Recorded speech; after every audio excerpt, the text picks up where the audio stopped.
The tide is shifting, and with it, a shadow crawls across the coastline of Britain.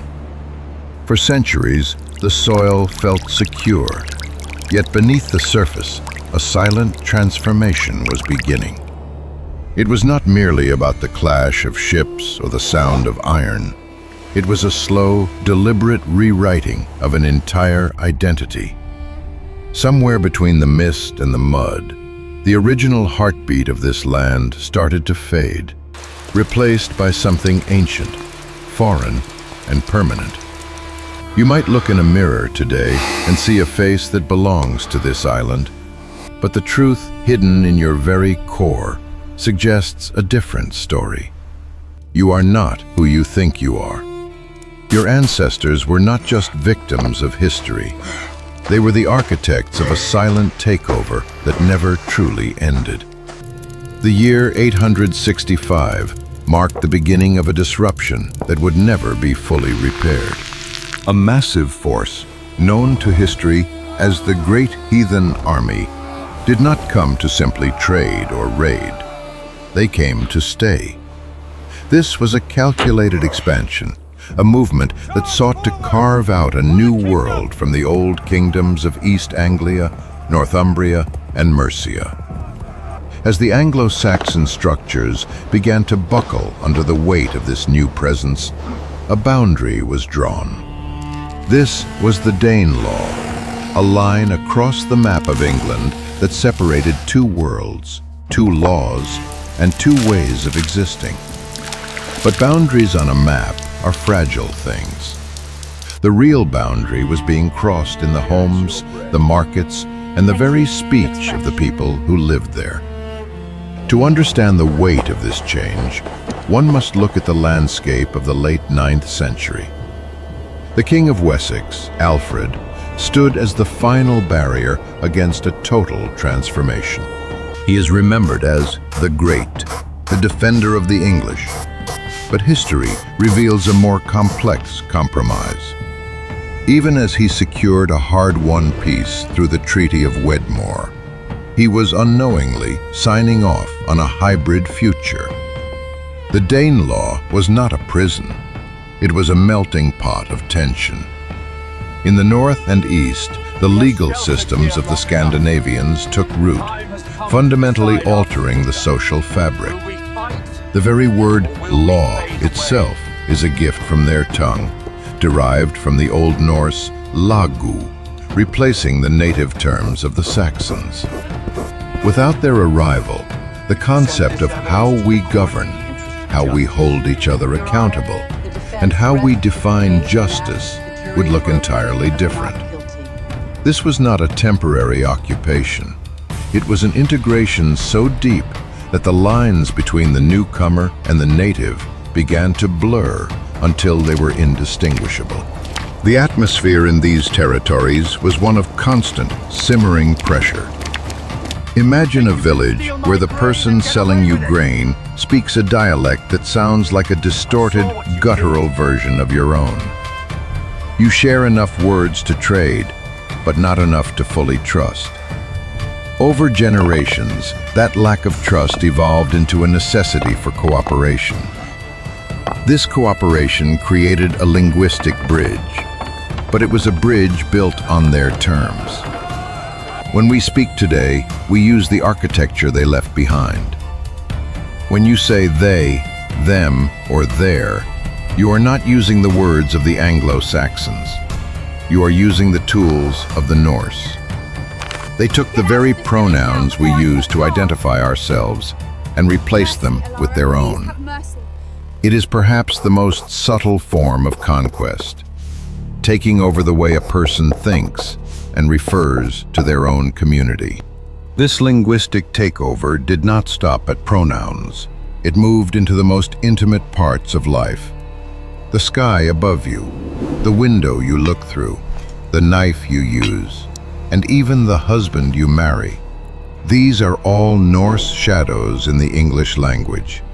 They replaced the native words for basic elements of existence. The Old English word for the sky was volsen, but the Norse brought sky, which originally meant cloud. The word window comes from the Old Norse vindauga, literally meaning wind eye. In a dark thriller, the most terrifying threat is the one that becomes part of you without your noticing. This was a linguistic haunting. The Old English words for these things were pushed into the shadows, forgotten by time, while the invader's vocabulary became the standard. It suggests a level of cultural dominance that goes beyond physical force. It is a psychological rewriting that has lasted over a millennium. Beyond the words, there is the physical evidence, the ghost in the machine of the human body. For a long time, the narrative was that the Vikings were a small group of warriors who eventually left or were absorbed. But modern genetic data tells a more complex story. In regions that once sat within the Danelaw, the genetic markers of Scandinavia remain clearly visible. Research, including major genomic studies published in journals like Nature, indicates that while the overall Scandinavian ancestry in the modern British population is often estimated at a modest average, it spikes significantly in former Viking strongholds. In parts of Yorkshire and East Anglia, the Scandinavian genetic contribution is noticeably higher, with some individuals carrying up to 10 to 20% of this specific heritage. This means the silent invasion was successful on a biological level. The people who lived through that era did not just coexist, they merged. The DNA of many modern inhabitants of these regions carries the instructions of those who crossed the North Sea over 1,000 feet of dark water. This realization brings a chilling perspective to our understanding of heritage. We often view history as a series of events that happened to other people in a time far removed from our own. But the Danelaw is not a dead era. It is a living, breathing part of the modern world. The conflict between the Saxon and the Dane never truly reached a finality. It reached a synthesis. Every time an English speaker uses the word sky instead of Volsen, the Norse influence wins again.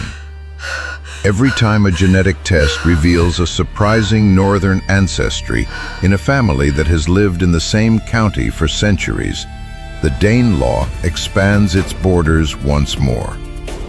It is a slow-motion replacement that was so successful it became invisible. The tension of the 9th century was rooted in the unknown. The Anglo-Saxons saw the newcomers as a force of nature, a storm that could not be weathered. They feared the loss of their religion, their land, and their legacy. In many ways, those fears were justified. The world they knew did end. The church-focused, strictly structured society of the early Anglo-Saxon period was forced to adapt to a more mercantile, seafaring, and legally distinct way of life brought by the Danes. The shift in trade routes and the establishment of fortified boroughs changed the economic geography of the island forever. The 5 boroughs of the Danelaw, Leicester, Lincoln, Nottingham, Stamford, and Derby, became the hubs of a new kind of England, driven by a different energy. This is the story of a culture that was swallowed from the inside out. We think of invasions as sudden, violent bursts of change. While there was certainly conflict, the true change happened in the quiet moments. It happened when a Saxon farmer realized his new neighbor's word for a tool was more efficient. It happened when a local leader found that the Norse legal system provided a better way to settle disputes over property. It was a conquest by utility. The invaders didn't just take the land, they made themselves indispensable to it. They provided the vocabulary for the market and the laws for the court. They didn't need to burn every village to win. They just needed to become the neighbor. The psychological impact of this cannot be overstated. For the people living through it, there must have been a sense of drifting away from their roots. The old stories were being replaced by new ones. The gods of the north were eventually replaced by the Christian cross. But the spirit of those northern legends remained in the folklore and the grim, stoic outlook that often characterizes the regions once held by the Danes. There is a hardness, a resilience that feels different from the southern parts of the island. It is the shadow of the Danelaw, a lingering cultural echo of a time when the world was divided by a line of law and a difference of tongue. As we look at the modern map, the political borders of the Danelaw have vanished, yet the footprint is everywhere. You can see it in the place names that dot the landscape. Any town ending in by, thorp, or toft is a marker of a Viking settlement.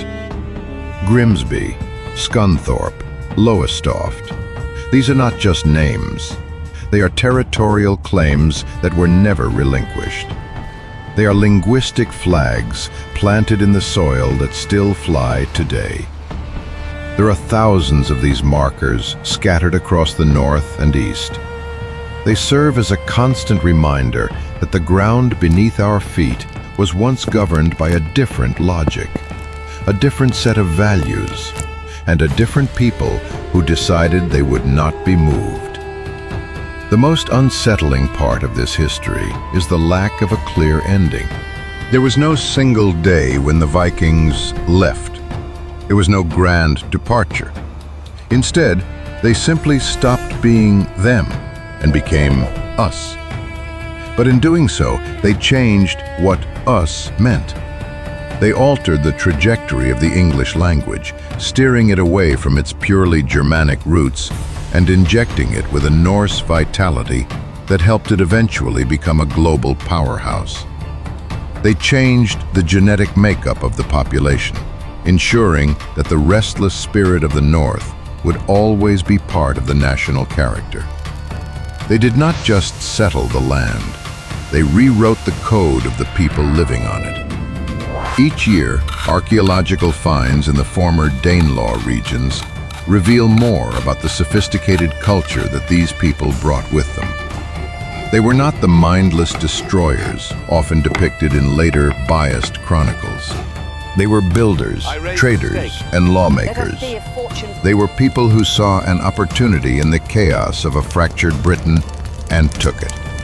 Their success was so total that we often forget they were ever foreign at all.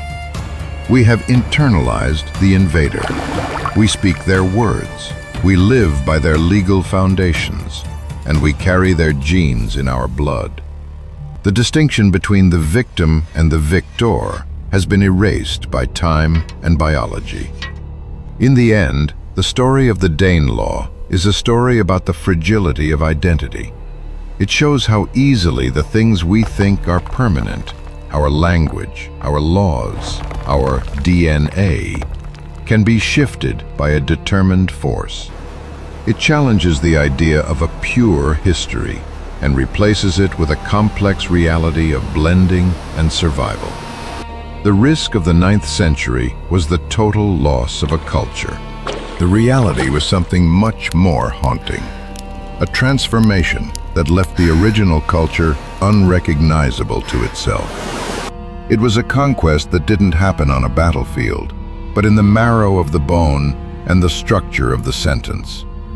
When you walk through an English city or speak a simple sentence in English today, you are participating in a legacy of conflict and fusion. The shadow of the long ship is still there, cast across the language you speak and the features of the people you meet. The Danelaw never truly went away. It merely integrated until it was invisible. The tension of that era remains a part of the atmosphere, a cold wind from the North Sea that still blows through the corridors of history, reminding us that we are the product of a world that was broken and rebuilt by those who refused to leave. This historical layering suggests that we are all walking palimpsests, parchments that have been written over again and again. The Anglo-Saxon layer is there, But the Norse ink is bold and deep. It has seeped into the fibers of the paper, making it impossible to separate the two. This is the realization that the entity you thought you knew has been replaced by a hybrid, and that hybrid is you. The Danelaw is not a chapter in a textbook. It is the ink itself. It is the framework of the house we still live in. As our ability to track these ancient movements grows through technology and science, we find that the influence of the Danelaw might even extend into the way we perceive the world. The stoicism, the dark humor, and the specific rhythmic patterns of northern dialects all trace back to that period of intense cultural collision. It was a time of danger, where a wrong word or a misunderstood law could mean the end of a family's prosperity. That high-stakes environment forged a new kind of person, one built for survival in a changing landscape. The mystery of the Danelaw is not in how it started, but in how it subtly claimed victory. It didn't need to overthrow every king or burn every city to achieve a permanent legacy. It only needed to stay. By staying, it became the foundation. By staying, it became the heir. We are the descendants of that persistence. We carry the names, the words, and the genes of a people who saw a distant shore and decided it was home. And in making it their home, they ensured that the original owners would never truly be alone in their own land again. The shadows of the past are long, and they touch everything we touch. The conflict of the Danelaw is a reminder that history is never truly settled. It is always shifting, always evolving, and always leaving a mark that can never be erased. You are living in the aftermath of a 1,000-year-old struggle, and every word you speak is a tribute to the victors who didn't just conquer a land, but conquered time itself. The DNA and the language of this island were changed forever, not by a single blow, but by a million small, permanent moments of integration. The Danelaw is here, and it always will be. It is the ghost that speaks through your own voice.